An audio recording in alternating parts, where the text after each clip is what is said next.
Moments of inspiration mixed with time to network, IBJ Media Events has you covered. From industry deep dives to awards celebrating Indiana's top leaders, see what's coming up and reserve your seat at ibj.com/RSVP.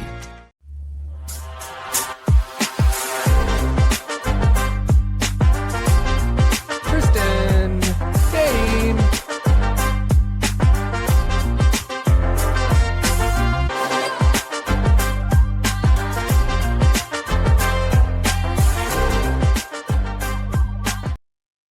This episode of the Pete the Planner Show is brought to you by Indiana529.com. You know, I've had a lot of big money conversations in my life, talked to people about retirement, paying off lots of debt, buying homes. But one of the most meaningful conversations is one I told you about a couple weeks ago after having sat down with my daughter and showing her how much we'd save for college. Not what we planned to save, not what we hoped to save, but what was actually there. And the look on her face, it wasn't entitlement.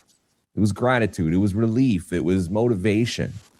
That's why I'm such a huge believer and user, depositor in Indiana 529. It's simple. It's tax advantage. And it's here in Indiana. You get the state tax credit worth 20% of your contribution up to $1,500 a year. That's real money. And oh yeah, I maxed that son of a gun out. You don't have to fully fund college tomorrow. You just have to start today. $25 a week, $50 a month. Whatevs, queen. Consistency beats intensity. If you have kids, grandkids, or even just a hope in your heart about their future, go to Indiana529.com today and open an account, because one day you'll get to have that conversation too. And I promise you, it will instantly become your favorite conversation you've ever had. Hello, Dame. Hello, Kristen. How are you? Good. Great. I was inspired to go and check my 529 balances as well. You can't see. I'm not going to share my balances. I was right there. Oh, Kristen, Dame's new mic is great. Did it not work? No, it's going. It's just you can't lean away from it. Like when you lean. Oh, so I have to stay right on it. Yes. Correct. Okay. Yeah, like you started to turn your head to look at your phone. If I'm over here, it drops off significantly. Oh my God. Oh my gosh. Really? It's like you don't exist. Yeah. Okay, that's good. Is now it? I know. Yeah. Because now I can cough off to the side if I miss my mute button, and you'll never know. Don't forget the potato trick. Good morning, Jen. Good morning, Andy, Chris, Quincy. James says, good morning from Dallas. Lincoln surprised us with a trip home from college. He's sitting here with me. Oh my gosh. So Lincoln was once like a middle school listener to our show. And he's in college now.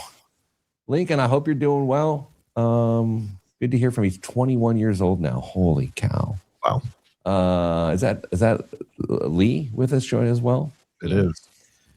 Guys, I was taught a really uncomfortable lesson by some colleagues this week, and I'd like to share that with you. You're familiar with Slack? A little. Heard of it. Kristen, some of our listeners may not know, but Slack is like AIM Instant Messenger for your team. It's exactly what it is. Some people use Microsoft Teams. We use Slack. And all day long, our entire team is collaborating. Oh, I'm sick, by the way. Is collaborating via Slack. And then we will leave little emoji reactions, a little Mario and Luigi jumping up and down, which is a classic Molly gif. Whatever. Well, when I go to like something, like you were to like something on Instagram, you hit the heart. So when I like something on Slack, I look for the red heart and I place a red heart as an emoji. And I was corrected this week by some female colleagues suggesting that that is a romantic gesture and that I should use a different color heart. Dame, the face you're making is the face I made. Did you know that?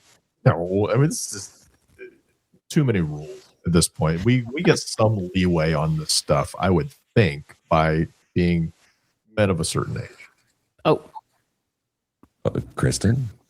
I don't think I would have said that about the red heart.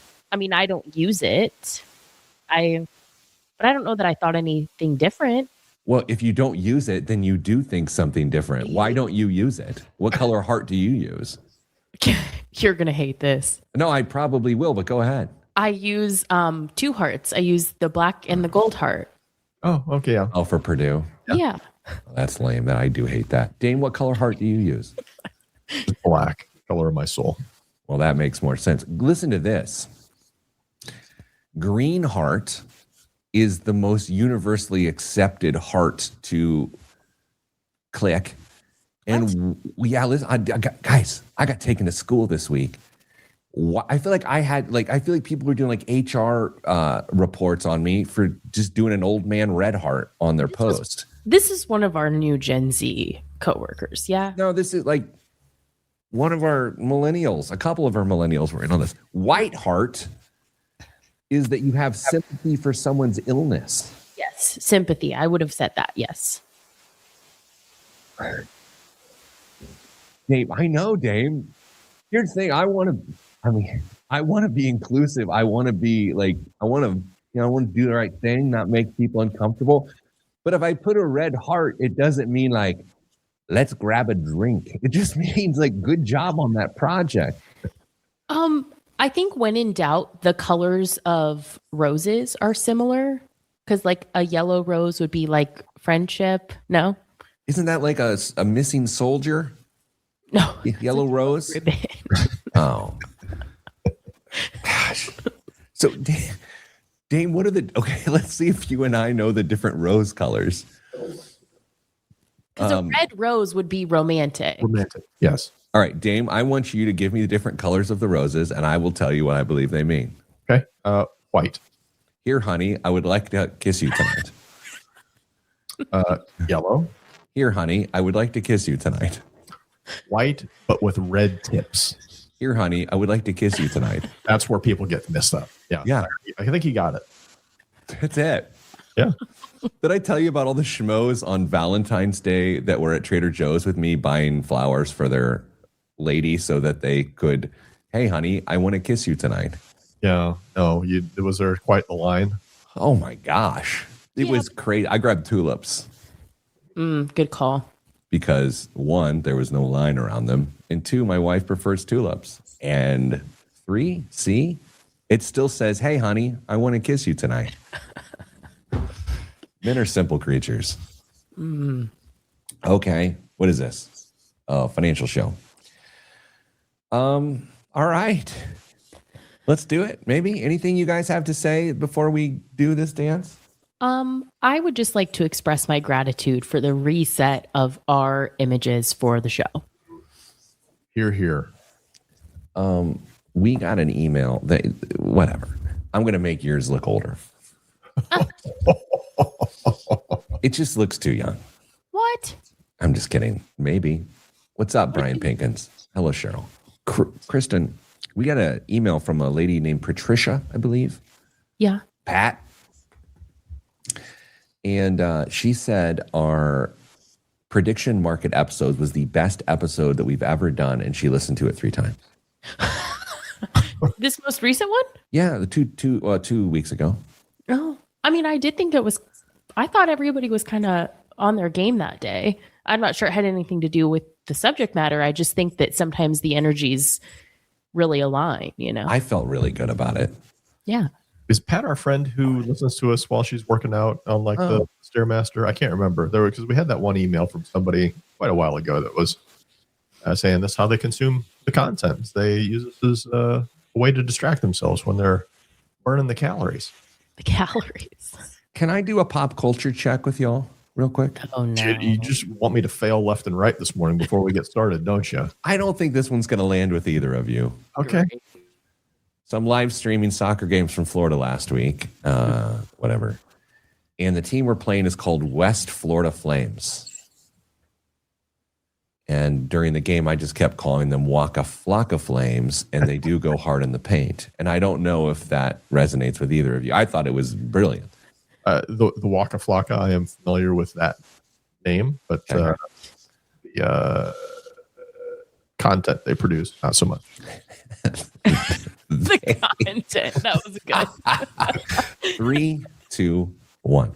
This week on the Pete the Planner Show, we're looking for a lozenge. We're also answering your money questions. Here's how the show works. Email us, askpete@petetheplanner.com. That's askpete@petetheplanner.com. And here's what we'll do. Well, we're going to do exactly what we're doing today, and that is reading your question on the air and I'm taking my panel of financial wizards, and they are answering the question. That is Kristen Elania. Some people call her Crystal Math. and Damian Dunn, the man with the new microphone off of Facebook Marketplace. That's beautiful. What did he fade out as he said hello? Oh, perfect. Dear Kristen and the guy. Oh, I'm Peter Dunn. Dear Kristen and the guys, my wife and I are both 42. We have 2 kids, 10 and 13. We make about $185,000 combined. We're contributing 15% to retirement. We have a solid emergency fund, no credit card debt, and about $12,000 left on a car loan at only, I said it 3 times because it's 3%. Here's the issue. Oh, hold on. I wanted to hit time out. Grant. That's a great start. That was not great. Okay, guys, when you read the word issue, do you think of tissue? No. No. Every time I read issue, I want to say tissue. I think that's a you. Well, no, there's no doubt. So what? Here's the tissue. We still like that would be weird. It would. Yes. I'm not going to bring that up. We still live like we're broke. We mow our own lawn. We clean our own house. Time out. Guys, we mow our own lawn and clean our own house. I don't know about you guys. Dame, I know Dame mows his own lawn because he doesn't want to talk to his family. He gets on a mower and just goes for hours. Well, True. I mow my own lawn because nobody else in my family will do it right. I was going to say, I think it's a control thing for Damien, but go on. Mine's protection. I got it. My daughter's lazy, and my son will cut his foot off because he's not very coordinated. So, like, I'm just trying to keep people's feet. Kristen, you guys mow your? Of course you mow your own lawn. What kind of question is that? Dame, you guys clean your own house? Yes, we haven't always, but right now we do. We clean our own house. Kristen? We do not clean our own house. Whoa, Maggie's got a job. We meal prep every Sunday. I fix everything myself. I'm back to the email, obviously. Even when it takes me 3 trips to the hardware store, we almost never pay for convenience. Financially, we're doing well, but we're exhausted. Last month, we debated hiring a cleaning service twice a month. It would cost about $350 a month. I immediately said, time out. I think I'm out of timeouts. Indeed. Hard them fast. Should I like when people put a quote of themselves in an email because then I want to use a voice for it. Don't. Yeah. What voice do you think I should do? Don't. This person's very nice and asked for our help. Okay, well, I'll do a voice. Okay. That's $4,200 a year. Invest that, and it's $100,000 in 20 years, my wife said. Or it's 40 Saturdays we get back. That stuck with me. At what point does it make sense to start buying time instead of squeezing every dollar? I don't want to be irresponsible, but I also don't want to wake up at 60 realizing I optimized our net worth and missed half my kids' childhood. Are we being disciplined or just cheap? Love the show. Still living like we're broke. Because he's adding quotes. Wow. Chris, what sticks out to you? The fact that you called us out for the convenience that we pay for in our own lives. I think the thing, I didn't care for that.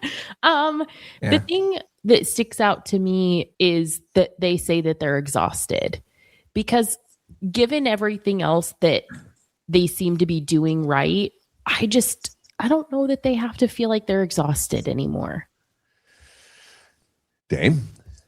We've talked about a few different times over the years about the different quadrants that you can fall into, like where you know things are good and you feel like things are good, but maybe you're one of the other quadrants where maybe things are, but they don't feel like it. I think these guys are clearly in quadrant 1, honestly. I think they are in where they know things are good and they feel like things are good. And they just can't seem to let themselves have the fun that they deserve. I don't have the heart to tell Dame that his mic is terrible. You don't have to say anything. Our faces did. I feel so bad. because he was so excited. And when it's good, it's really good. It's Yeah, just, it is. It's there. Something's not quite in alignment. It just needs dialed in. Anyway, let's quantify this for a second. Kristen, would you rather have an extra $500 this month or an extra 10 hours of free time? Would you rather have an extra $500 this month or an extra 10 hours of free time? God, okay, that's so hard because I'm a financial hoarder, Pete. Like, I relate to these people. I have a really, really hard time paying for convenience. And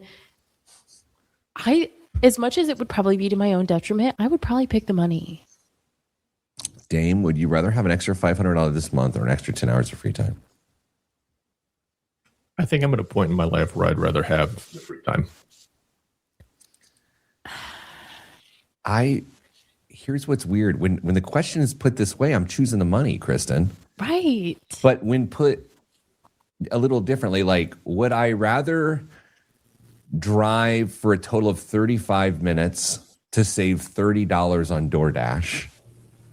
I will say, no, I'd rather save the 35 minutes and pay the $30 for DoorDash, which is arguably inherently stupid. But the moment I'm making that decision, it's what I want to do.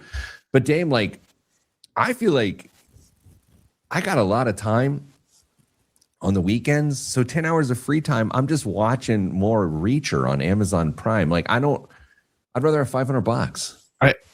Does the convenience that you are buying change your perspective?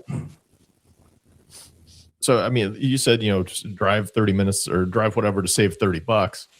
Okay, maybe I'm not bothered by that. Maybe that's not worth it for me. But maybe you just hate mowing your lawn or cleaning the house or whatever it is.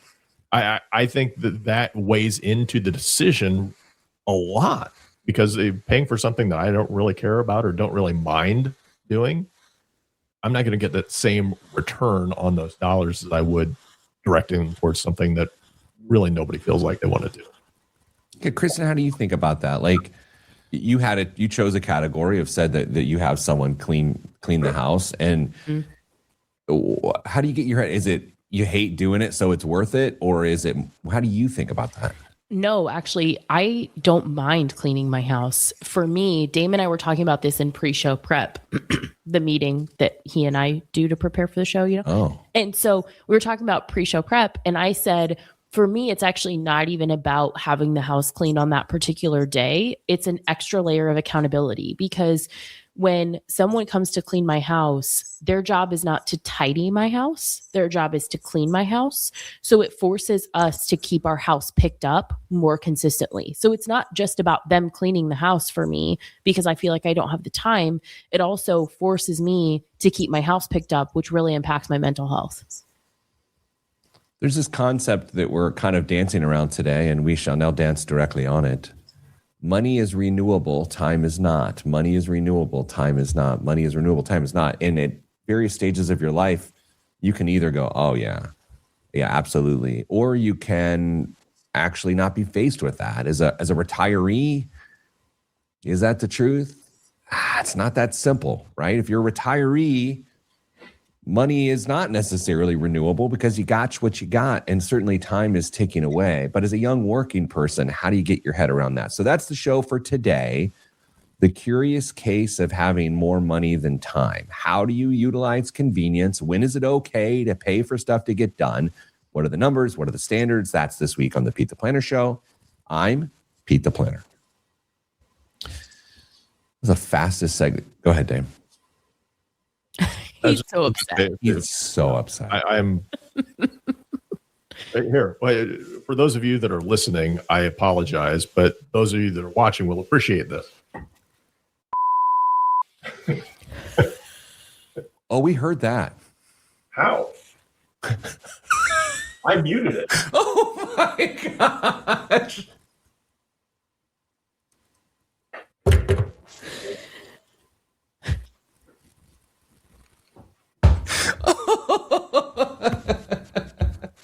You muted something.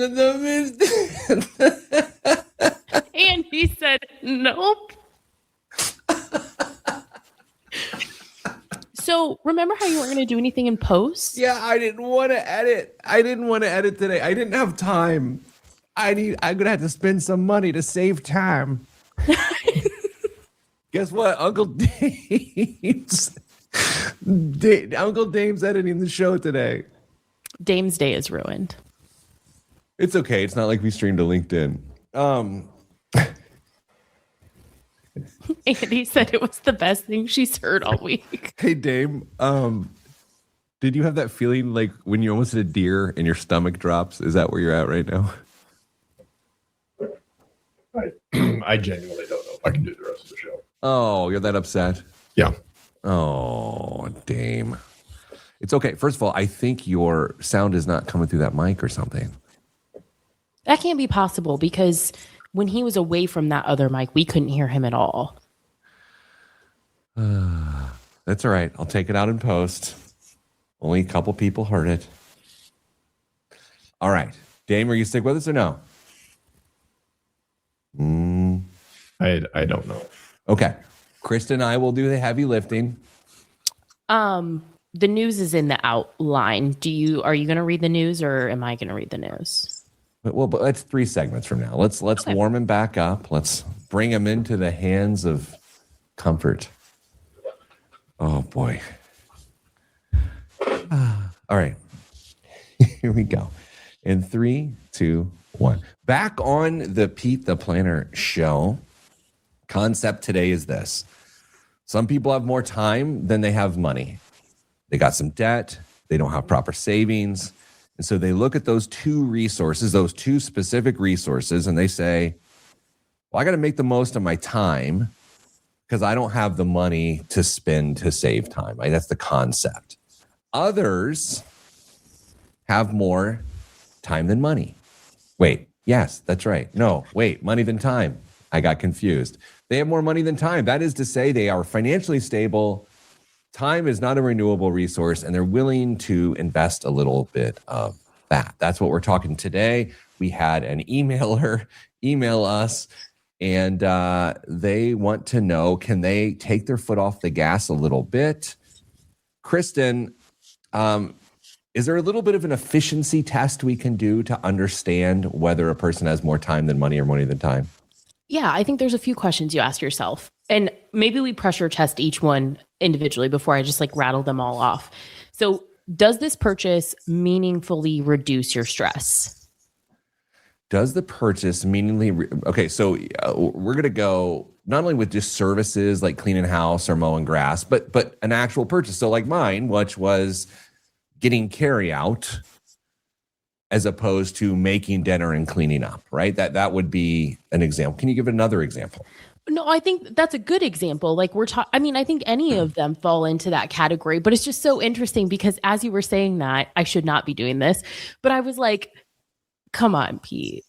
Is that really a good one? And that's not fair because it's not my job to tell you what reduces stress in your life. And I think that kind of unlocked for me what's so difficult about this concept is when you're sharing with other people, Totally. I think there's a layer of shame with that too. Is well, I pay someone to come in and clean my house every week. And then there are people who are you've got to be kidding me. You can't clean your own house. You're an adult. But to be fair, I think cleaning your own house is a lot more difficult and burdensome than having food delivered to you. Maybe, but I think it's it's up to you, the person. And that's what's so hard is because you can't truly quantify that. There are plenty of people who kind of mellow out and zone out, but through routine activities like cleaning their house, and they find that satisfaction of being able to point to something like, look, I just made a difference in my life, or my family side, or the environment that I live in through doing this thing that I just find some peace. And though it's something that I would rather not have to do on a regular basis, it doesn't mean that it's the same value that we were talking about in the first segment that they might get from the same thing. So I think this is a really, really big question. And I think the challenge becomes, if you're in a relationship, what if one person doesn't find the same reduction in stress? And now all of a sudden you want to spend, I think there was $350 a month for this particular couple to have somebody come in and clean the house. What if What if the one person that says, maybe they don't clean the house, and it's, who knows what the factors are that build into this, but it gets really tricky when you want to spend money on a convenience and one person may not see the value. Yeah, that's literally my house that you just described. The lack of tidying does not bother Maggie's dad at all. So I get that for sure. Yeah, I'm thinking, Dame, this is a good point because I'm going through my own life here for a second. So if you want to, they're not equally divided, but the duties that I'm going to talk about are yard work, mowing the grass, and cleaning the house. Okay, so my wife and I happen to divide and conquer, obviously not divide that equally because I don't have much grass, either and it's winter on my head or on the land I own. Yeah, I still pay property. Anyway, but the house is always constantly needing clean. So if I were to say, you know what, I don't have time, I'm going to have someone mow our grass, and I would pay for that, and it literally takes me 20 minutes to do, and it would take someone else 7 minutes to do, I don't think that would be cool. I don't think that'd be cool at all. Yeah, that I don't think that's it's got to be equitable. And to Dame's point, I think when you have two people in your household, especially like you have to have a conversation about like at the household level, what is this worth to us? And you also have to be really honest about what is more stressful for me than maybe for you or vice versa. Yeah, Chris, I know, we're going through this efficiency test. And as I'm looking at the next question, which is, does it free up time for high value activity? Here's the weird part about why I convenience spend to save time. It's about reducing stress. Like I look at the first question is, does this purchase meaningfully reduce stress? I will tell you at 6 p.m. on a Friday night, me driving in rush hour traffic to go get food, not what I want to do. Does it free up time for high value activity? No, I'm sitting in my chair sighing. That's what I'm doing while the food is being driven to me. I'm going, oh my gosh. And my wife would go, what is wrong? And I'm like, oh, that was hard. So what was hard? Every minute of my work week. And then meanwhile, I'm getting updates that the food's near me. So Kristen, how do you think about freeing up time for high value activity?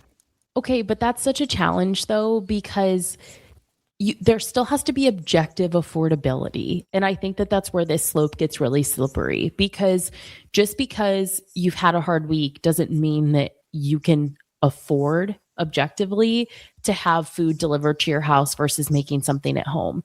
And that's, I think, where the advice or like the conversations that people are having amongst each other gets really tough, because it's like, it's hard to tell someone like, because I don't even want to say it, is ultimately what you're saying is like some people can't afford that stress relief. And that's a hard thing to say out loud.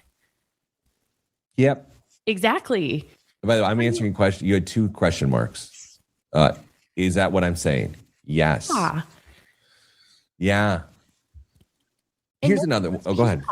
Nobody wants to hear that. Nobody wants to hear like, I can't afford to not put an additional stressor on me today.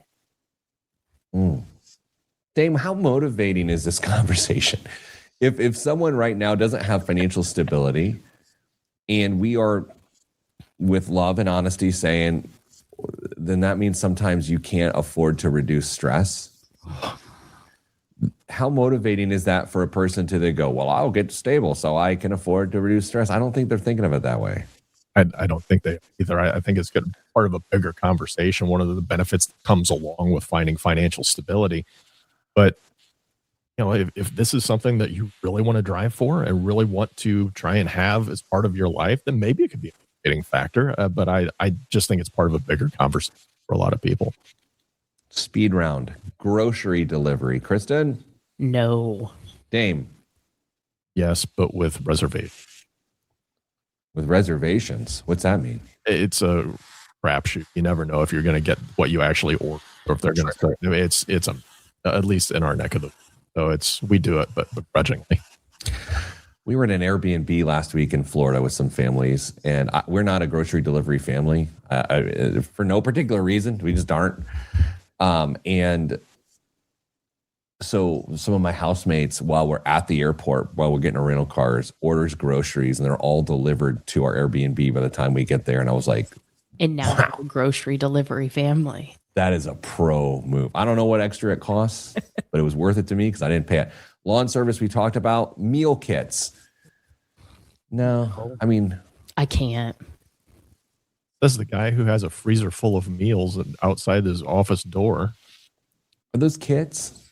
Yeah, but those are already prepared. I feel like that's is that slightly different? All right. Yeah, I guess I can see a distinction there, but it's still kind of the same. All right. So this next one, though, and Andy makes a good point. Meal kits still are a ton of work. Yeah. All right. We have one more example before the break. Fly nonstop instead of connecting. Guys, there is 100% chance I'm going nonstop. No questions asked. Same, but it has nothing to do with money. All right, we're going to discover that next after the break on the Pete the Planner Show. Why does Kristen not fly nonstop? It's probably fear. I'm Pete the Planner.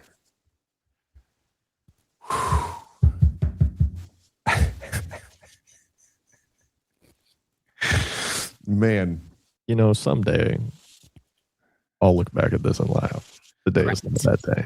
I think it'll be soonest could be Tuesday. After you edit this, I hope you lose that file, that piece. It never the light of day. I would love it if you take the episode down off of LinkedIn. What if it is the new Time out.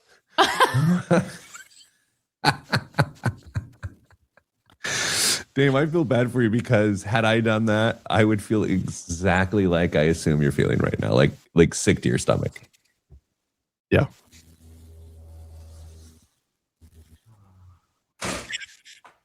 Unbelievable. Okay. For those of you playing along at home in the live stream, Pete and Kristen will vouch for this.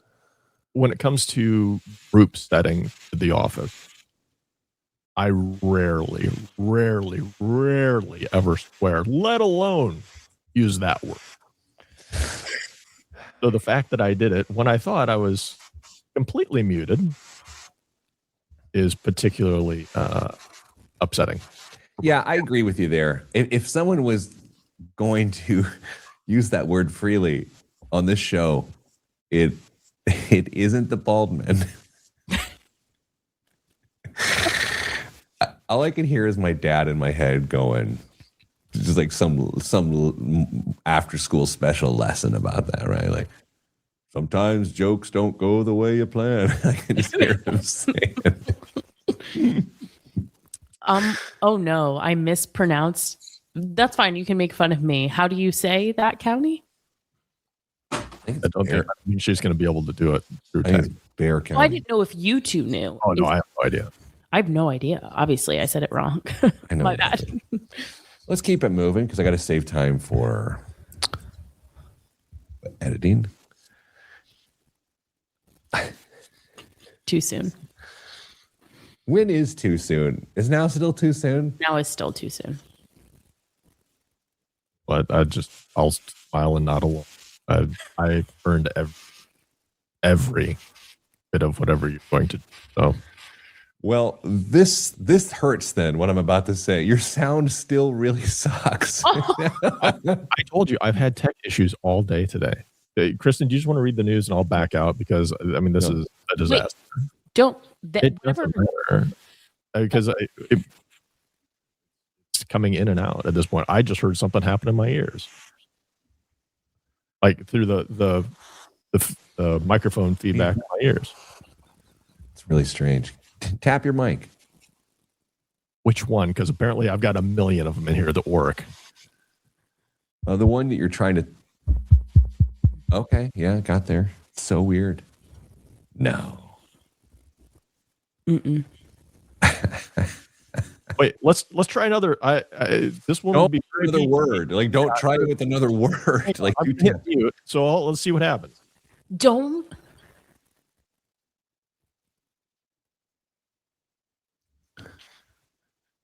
I didn't hear you, George Carlin. Hey, no, I'll yell this time. No, this is Nothing. This show is so absurd today. Oh my God. I wish I felt better and could really enjoy this. Oh, that's fair. Fine. I wish I was taking this better so everybody could enjoy it. But I am excited for the overly serious slack I'm going to get after the show. from who? From you. Mm-hmm. Oh no, I'm checked out. I've got one phone call and I'm pretty much done. I am going to go crawl in a hole and hide for the rest of. Well, the sound would probably be better in the hole. All right. In 3, 2, 1. Back on the Pete the Planner show. All right. The question of the day is, at what point can you not actually afford convenience? When you've got more money than you do time, that means you can employ convenience. When you have more time than you do money and you've got debt and you've got no emergency fund and you're behind on your savings goals, then spending money for convenience, you can't afford it. I hate saying it, but it's true. We are on to flying nonstop. Kristen says she flies nonstop, but not out of financial convenience. Correct. Why do you do it? I get really motion sick, and just 2 more opportunities for the plane to go up and down is not for me, but also because I tend to fly out of smaller airports, and those airports stats of being on time tend to be lower. And at a bigger airport, they're not waiting for my flight out of a regional airport. So, Pete, if we take this to the next logical step, flying private. Okay, that's interesting. Because that's the next level of convenience. Would you engage in that? Would you stretch to engage in that? Never. Really? No PJs for Peter. No, just tasteful pajamas. I have no interest in that. I don't. Let's say it a different way. I don't know how much money I would have to have before flying private made sense, but it feels like an amount of money I'll likely never have. Indeed. Okay. How about you? It's a fair point on how much money would you need to have or need to make that feel like it was okay. I don't know what that is, but if I got to that point, I would fly private and not have a reservation. So. Now, the next one's paying someone to do taxes instead of DIY. I don't view that as convenience. I view that as like, I'm an idiot. Maybe not an idiot, but I think that's more about fear than I think about convenience. I think people don't want to do their taxes because they're scared of the IRS. Dame, your life is partially supported by tax preparation. Hardly supported by tax preparation. I don't know if it's fear so much as people just don't want to go through the process of sitting down and trying to figure it all out. They like to bring in a stack of papers and tell somebody else to deal with it, in hopes that they may know a few things that they don't and can get them a better deal on their taxes at the end of the day. So I think I'm with Pete on this one. I don't know if it necessarily with what we're talking about here. I think it's a category. So, Kristen, let's get to red flags as people try to identify their problem areas here. And the very first one I'm going to bring up is one that I've already said on the show. I am a red flag. I deserve this spending after a stressful week. I deserve this spending. And for me, it's when I have food delivered and I'm like, I am not going back out of the home that I haven't been in all week. And I deserve this. And is that a red flag? You can, I believe it is. If it is, I'm flying it. I use those words often. Yeah. I feel like you use that for the house cleaning thing. And I'm not saying that judgmentally. I think I would probably say it too if I were you. Yeah. I deserve it. I think I used pretty much those same words in pre-show, and look where it got me. Yeah, that is This the other mic. Yeah, you did say I deserve. What did you say? A little spring fun or something like that. Yeah. Spring fun. Look how much fun I've got. A lot of people, a lot of fun today. Who knew Mike wasn't a 4-letter word? Who knew? How about paying for convenience while carrying 22% credit card debt? That is absolutely true. I think if you've got credit card debt and you have that high of an interest rate, every time you use DoorDash, every time you pay for lawn service, every time someone cleans your house, every time you take a nonstop flight, that one's a little rough. You're hurting yourself. I have one potential argument, though. Please do. It makes for good radio. If you are using the time that you're paying somebody else to do that and earning additional money more than what you are paying somebody else to do, I think you can make an argument that it's worth it. So if instead of mowing my yard, I'm out earning twice the amount that I'm paying somebody else to do it, so I can pay down that credit card debt, I think you can make an argument. I'm so glad you brought this up because I don't disagree with you, but I view it as a very slippery slope, is that people will say like, well, I pay this person less than what I make per hour. Right. But are you working still enough hours to justify that? Like if you're working a 40-hour week, trying to dig yourself out of credit card debt, I don't know if that's the time to justify the convenience spend. But if you're working a side hustle to also try to get yourself out of debt, that conversation becomes different. It's not my job to tell you how many hours you have to work to get out of credit card debt, but a standard 40, if we're digging ourselves out of debt, but also paying for convenience, I don't think that maths. Another red flag, upgrading everything simultaneously. I'm trying to think what's a practical application of that. Here's what it might look like. You go on a family vacation with your family. I'll upgrade to first class and send the other jerks back to coach, and I won't upgrade them. And so that way it's not a red flag. I think that's exactly what we were going for here. Yeah. Dame, have you ever flown first class while your family's in the back? All the time. No, I've never. No, of course not. I get a lot of upgrades, but in our household, it goes straight to my wife, and then she can divvy it out from there because I ain't no fool. So wait a second. You're telling me that there have been flights where people in your family might have sat in a different area of the plane? Nearly every flight. Really? Yeah. We're all going to get there, probably. Well, it's just I fly a lot, so I have a lot of I just get upgraded a lot. I don't pay for any of it, and we don't say no to it. So like, my wife will get it, or my daughter will get it, my son will get it, and I just sit in the back like a schlub. Now, I'm flying to Phoenix or something next week. I'll probably not give it to some random stranger. I'll probably take it. That's fair. The final one, red flag, is confusing status with efficiency. Confusing status with efficiency. So what would be a practical application of that one, Chris? Jeez. Maybe an example. Maybe a luxury SUV is about safety. Like, oh, I bought this car because it's got the best safety rating. It's like, well, really, a luxury SUV is really not about safety. It's actually signaling something. Well, and if you have a relatively modern vehicle, saying that you need to upgrade it, maybe, we don't want Maggie to ride in the car that's 10 years old. And it's like, why? She's fine. Dame, how do you like this as the regret test? We got to have some way for people to measure this. I have one for you to say no to. If you don't like it, you got to come up with another one. If I got laid off tomorrow, would I regret building this expense into my life? Is that fair?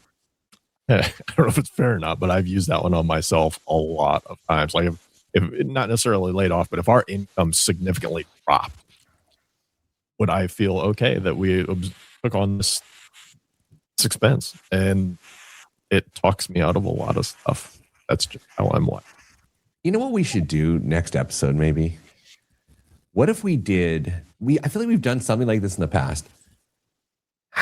What would you do if you had to cut $30,000 or $50,000 out of your life or something like that? Want to try something like that? My basement would have water in it.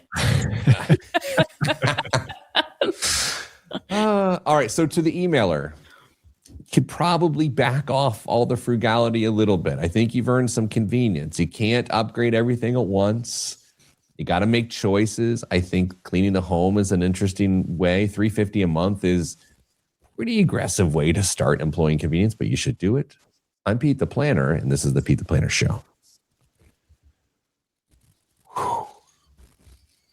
Was that 3 segments already? Yeah, don't take my $30,000 away. No, we're taking it. Next week, everyone has to trim $30,000. My basement. This has the possibility of going off the rails next week. Yeah. Okay. We're doing it. Right. And do we want to go? Okay. Tom has to stay home and watch Maggie. Fine. Daycare's done. I've told you before, buy a nice chest of drawers. Just put her right in. No. Do we want to go gross or net? I think we got to go net. Play whatever. I'm using my own valuations, so gross or net. It does. The transcript for this show is going to be epic. You're catching like every 5th word of mine at this point. You're like in Wayne's World when they're at Tim Hortons at the drive-thru. But it's okay. I know where you're going with it. Don't bail. Stick with it. Do you want somebody else to read the news then? Do you mean this week? Yeah, if my sound's cutting out, you want somebody else to read. No, maybe back off the gain a little bit. I think that might be. I think you're hot, and so it's topping out. Okay, I cracked it down a little bit. We'll see how that goes. Oh, it's so much worse. We said that was a great suggestion. It was just bad. Thank you. All right. So here we go. You just want me to call in? I can be a caller for the rest of the show. Oh boy. I'm thinking about paying to have someone edit the show. Save time. Just tell them to run a best up. There's certain sounds that I just didn't think I'd have to regularly use. You know what I mean? Like I didn't realize. Oh boy. Okay, here we go. 3, 2, 1. This week's biggest waste of money of the week right here on the Pete the Planner Show is Levi's 1953 Type 2 jacket. Few garments carry the weight of American workwear history like the Levi's 1953 Type 2 trucker jacket. And this modern reproduction stays remarkably faithful to the original. Cut from rigid selvage denim, it reflects a mid-century shift toward a more functional silhouette. With signature double pleats, waist adjusters, and the iconic 2-horse leather patch anchoring its heritage. The structured fit and durable construction give it the kind of presence that only improves with wear, developing a personalized fade pattern over time. Finished with the unmistakable Big E red tab. It's less a trend piece than a permanent fixture, a jacket built for decades of use rather than a single season. Kristen, do you have a denim jacket? You've asked me this before and then roasted me alive for it. I have like 3 denim jackets. I don't believe you, because when have I ever been known to make fun of someone for sharing honestly? You know what? That's a really good point. I take that back. I made that up. What is the most you ever paid for one of those denim jackets? Maybe like $75. Dame?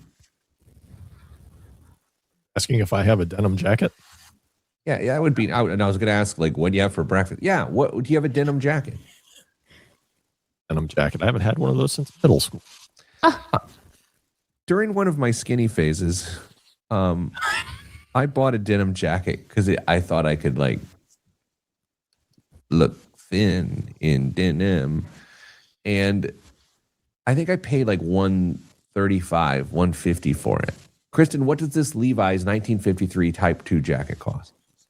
The number is just the style number. It's not vintage. It's a reproduction.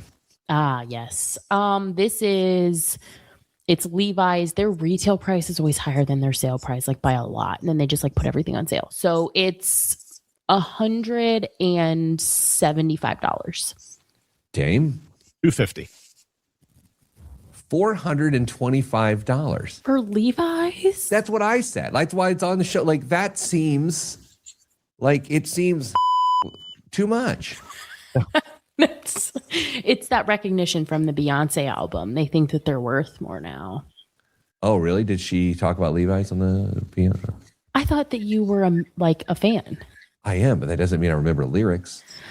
Anyway. Dame, what's in the news this week? This week, Jamie Dimon said he's seeing, quote, a couple of people doing some dumb things in the market. Why does he have my account pulled up? He didn't name names, but he might want to take a look at the ETF file. According to the Wall Street Journal, a record 997 new ETFs launched in 2025, and that's nearly double the year before and 3 times the 5-year average. ETFs used to be simple, low cost, broad diversification, own the market, go home. Now we've got leveraged funds, crypto exposure, products designed to magnify gains and losses, and because fees are low and access is easy, retail investors are piling in. But here is where it gets spicy.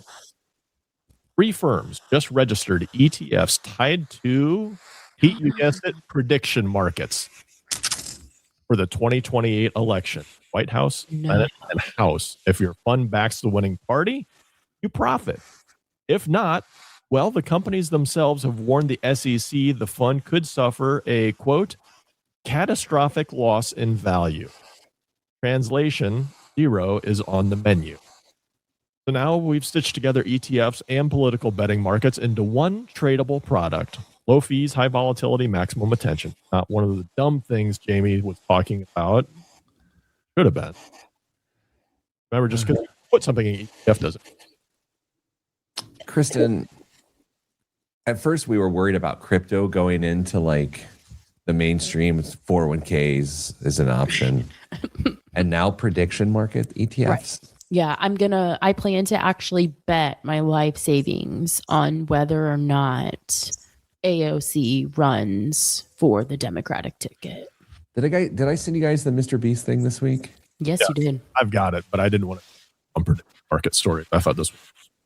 Yeah, I'll go briefly. One of Mr. Beast's producers bet on a prediction market related to videos of Mr. Beast and like what he would say or wouldn't say, right? It seems bad. Like it seems like it's totally fixed and he would know, and he got in trouble for it. Who? Full disclosure, I didn't read the article. Who regulates that? Actually, the market, I think Kalshi is banned him for it. Oh, but he can just go to a different prediction market and do it again. Or he could have his girlfriend set up the account like an actual good fraudster. Right. And then, on some losses, you got to throw them off. You can't have 100% betting. 1,000%. This is the stuff Dame thinks about when he's on the lawnmower for hours, avoiding his family. Completely. Dame, what else is in the news? If you're looking for the most economic indicator of 2026, let's forget about GDP and talk about the tooth fairy. According to Delta Dental, the average payout per tooth this year is, Kristen, this will become more relevant to you in a couple of years. How much are we paying for teeth? Okay, so I saw the story, so that's cheating. But I'll tell you what I would have guessed, which was $2. I'm still a gold dollar, like Sacagaweas. That was a dollar. $5.84. That's a 17% jump from last year, and the first 2023. So apparently, ethical creatures just for inflation. First tooth demands a premium. Kids are pulling in an average $7.17, up 23%. Now, believe it or not, the Tooth Fairy Index has long been viewed as a quirky economic strong, and wallets are healthy. Payouts tend to rise, and despite whatever Bitcoin is doing, this fairy is clearly still liquid. A message to children listening in the backseat: don't attempt to accelerate revenue. Sold. It be the strongest. Kristen, we have met that moment in which Dame's sound is so intermittent. It's like the first time you learn to work your windshield wipers and you're not quite sure of what's going to happen. Kristen, so do people just empty their pocket change under their kid's pillow and that's how you get to the cents? Here's my thing. Kids don't understand the value of a dollar. They just know quantity. So why aren't you just like throwing them a bunch of pennies? That's They a really don't good know. point. That's it. That's like That's so silly. it's like when someone at recess trades you 3 pennies for a nickel and you're like, I won. Yeah, I have more. Kids don't know. Come on, parents, do better. Kristen, I don't know if you saw this. The market is getting absolutely hammered today. Just hammered. Producer price index, wholesale prices rose in January much higher than expected. And so that is to suggest that inflation is nowhere under control. And I think what that really signals is that there's no way interest rates are going to get lowered a quarter point the next time around. However, yesterday's big news was that mortgage rates sunk under 6% for the first time in a long time. Feels like a psychological barrier, that 6% mark. Kristen, if you weren't already in a home that you purchased while being in the hunt for a home for a long time, would that 5 point whatever percent APR entice you? I don't think it would make a difference to me. I am very much of the mindset of like, if you can objectively afford it, I'm not really concerned about the rate. I mean, would I like to refinance? Gentlemen, yes, I would. Yes, I would. But I would still buy the house. I'm anxious to see when we reflect back on this past week, a couple months from now, last week of February, how much the housing market began to heat up with that news. I think it's such a psychological barrier that I think people will actually move to act right before the buying season. Really? Okay, I can't wait for the data on that because I don't think that that's true, but I admit I have a lot of bias around housing. I will tell you this, what I have a bias around is everyone having a great week. So I'm sending you good vibes because good vibes are all that's in the budget. I'm Pete the Planner, and this is the Pete the Planner Show.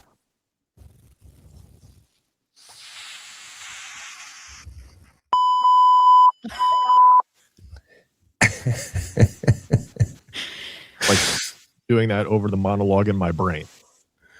I It's okay, man. It's not an existential crisis. It's okay. It's okay, brother. The dongle that I was using, had been used, didn't work this morning, so I threw an old one in, and now I'm wondering if the dongle is giving a bad connection. It's okay. You know what? We're going to work this out post-show, post-recording. Kristen, did you think you'd have this much trouble in your morning based on a dongle? No, I didn't. I was really just worried about whether or not I was going to sniff a whole bunch on the show because You didn't. I know. Not once. Right. Caitlin joins the show. Caitlin's birthday is Sunday. Oh. Happy birthday, Caitlin. Hi, Caitlin. I was thrown, I think a couple weeks ago, I saw Caitlin comment, and she's got that new last name. Oh, yeah. I don't care for it. Gosh, more or less. I don't care for it. Yeah. All right. Well, anyway, congrats on the wedding, Caitlin. Nobody was there. It was a while ago. Wow. Okay, let's move on.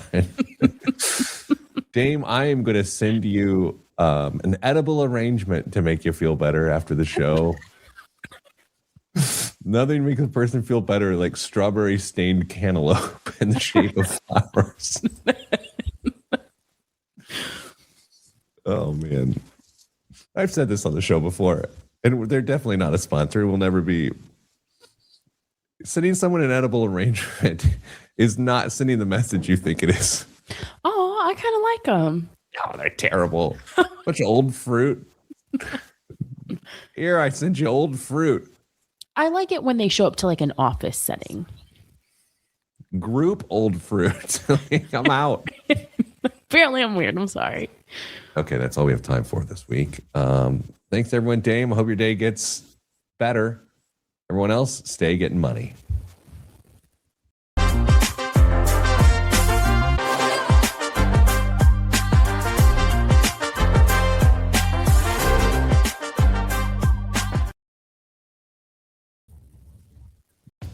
Hi, I'm Dave Neff, host of Talent Scout. On this show, we shine a light on Indiana's next generation of leaders who are making a difference in business, community, and civic life. These are real conversations about purpose, mentorship, and building a future that matters. Join me as we invest in leadership that lasts. Subscribe now on your favorite podcast app or listen at ibjpodcast.com. Thanks for listening to this IBJ Media podcast. You're probably going to remember this ad. Do you know why? Podcast advertising works. 85% of listeners recalled hearing an ad during a podcast, and 70% of podcast listeners have acted after hearing an ad. So whether you're looking to be heard across the entire IBJ Media Podcast Network, sponsor one of our shows, or just start with a 30-second ad, IBJ Media can help. Contact advertise at ibj.com to learn more.